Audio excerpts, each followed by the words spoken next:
देवियों और सज्जनों, राहुल गांधी से भी ज्यादा अगर किसी एक व्यक्ति को आज अपना चेहरा छुपा लेना चाहिए, चुप रहना चाहिए और ईमानदारी से ये स्वीकार करना चाहिए कि वो क्या बोल रहे थे, तो वो है रघुराम राजन। देश के सबसे अनरिसर्च्ड, बिना सोचे समझे पूरी तरह एड हॉक तरीके से सोचने और बोलने वाले व्यक्ति। और हाँ, राहुल गांधी से भी बदतर, जिन्होंने हाल के दिनों में इतनी बड़ी बड़ी चूकें की हैं कि उन्होंने पाकिस्तान तक की तारीफ कर दी और ये तक कह दिया कि पाकिस्तान ने डोनाल्ड ट्रंप को सही तरीके से हैंडल किया। और आप जानते हैं वो व्यक्ति कौन है? रघुराम राजन, जो आज स्पष्ट रूप से हताश हैं क्योंकि भारत में उनकी कोई भूमिका नहीं बची। और उन्हें याद रखना चाहिए कि उन्होंने क्या कहा था। उनका आकलन था कि पाकिस्तान ने ट्रंप के साथ सब कुछ सही किया क्योंकि मामला भारत या पाकिस्तान का नहीं, बल्कि व्हाइट हाउस की पर्सनैलिटी का था, ट्रंप की पर्सनालिटी का था। और उन्होंने ये तक कहा कि ट्रंप के क्रेडिट लेने के बाद भारत की कुछ टिप्पणियों के मुकाबले पाकिस्तान ने सही रास्ता अपनाया। और मैं पूछना चाहता हूं कि कोई भारतीय इस तरह भारत के बारे में कैसे बोल सकता है। मुझे नहीं पता कि उनके पास भारतीय पासपोर्ट है या नहीं, मुझे लगता है। लेकिन पासपोर्ट हो या ना हो, आप अपने देश के प्रति कुछ तो जवाबदेह हैं। और इस तरह भारत के खिलाफ बोलना शर्मनाक है।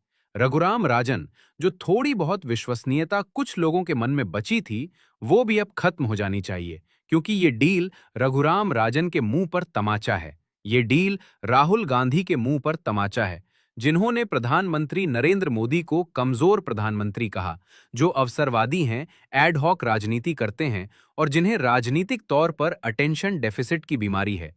राहुल गांधी ने कहा कि टैरिफ ब्लैकमेल है। उन्होंने कहा प्रधानमंत्री कमजोर हैं। और आज मैं राहुल गांधी और रघुराम राजन दोनों से कहना चाहता हूं, मुंह खोलिए और देश से माफी मांगिए, क्योंकि ट्रंप ने 26% टैरिफ की जो धमकी दी थी, उसे भारत ने 18% तक ला दिया, यानी 8 महीनों में हर महीने 1%। और यही आर्ट ऑफ डील है, यही नेगोशिएशन है, यही राष्ट्रीय हित को सबसे ऊपर रखना है, यही धैर्य है।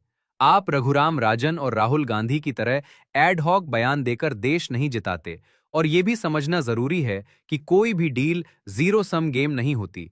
दो बराबर देशों के बीच डील जीत हार की नहीं, बल्कि आपसी कमिटमेंट की होती है। और ये दोनों बड़े देश हैं। लेकिन राहुल गांधी अब भी कह रहे हैं कि प्रधानमंत्री ने देश बेच दिया, तो मैं उन्हें डिक्शनरी का मतलब बताना चाहता हूं। डील का अर्थ होता है स्वीकार्यता की स्थिति तक पहुंचना। और जरा देखिए ट्रंप कैसे बोलते हैं और मोदी कैसे बोलते हैं। ना कोई एक्सक्लेमेशन, ना कोई हाइपरबोली। नरेंद्र मोदी इरादे के साथ काम कर रहे हैं, जबकि ट्रंप ब्लस्टर चुनते हैं। और ये ट्रंप की स्टाइल है। वही ट्रंप जिन्होंने कहा था कि हमने भारत और रूस को सबसे अधेरे चीन के हाथ खो दिया, जिन्होंने कहा कि भारत रूस से सब कुछ खरीदेगा, जिन्होंने कहा कि भारत एक डेड इकोनॉमी है, और जिन्होंने हमारे प्रधानमंत्री का मजाक भी उड़ाया।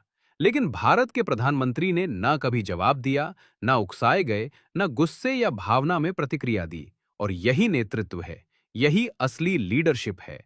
आप वार झेलते हैं, धमकियां स्वीकार करते हैं, और भारत ने साबित कर दिया है कि वो ट्रंप को हैंडल करना जानता है। मुझे रघुराम राजन और राहुल गांधी की बातों पर अफसोस है, लेकिन उनसे और उम्मीद भी क्या की जा सकती है, जबकि प्रधानमंत्री मोदी ने कितनी सदी हुई भाषा में कहा कि वो राष्ट्रपति ट्रंप की भावनाओं और द्विपक्षीय संबंधों के सकारात्मक आकलन की सराहना करते हैं। भारत और अमेरिका करीबी मित्र और नेचुरल पार्टनर्स हैं, और 1.4 अरब भारतीयों की ओर से ट्रंप को धन्यवाद। कितना स्टेट्समैन लाइक, कितना क्लासी, बिना किसी शोर शराबे के।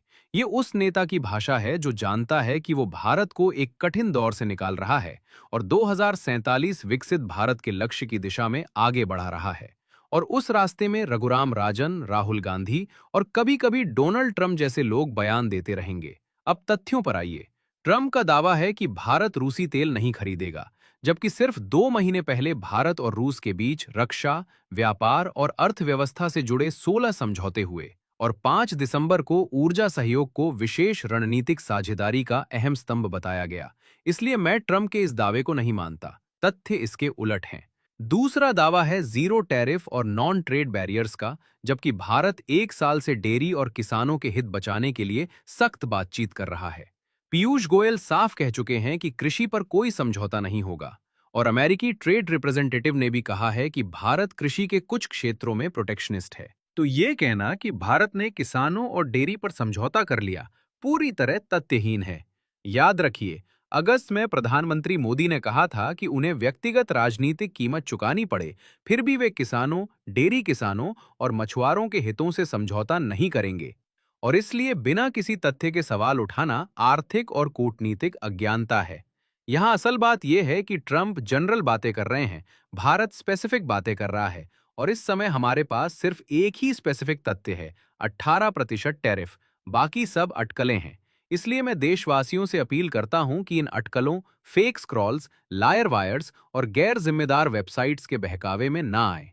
ट्रंप कहते हैं भारत ज्यादा अमेरिकी सामान खरीदेगा। कौन सा, कितना, कब, किस शर्त पर, कुछ भी तय नहीं। ये सिर्फ ट्रंप की जनरलाइजेशन है और हमें हर ट्रंप बयान पर उछलने की जरूरत नहीं है, क्योंकि यही वही व्यक्ति हैं जिन्होंने कथित तौर पर सेकेंड हैंड नोबेल की बातें की, भारत पाक युद्ध में मध्यस्थता का दावा किया, शहबाज शरीफ और आसिफ मुनीर को शांति का दूत बताया।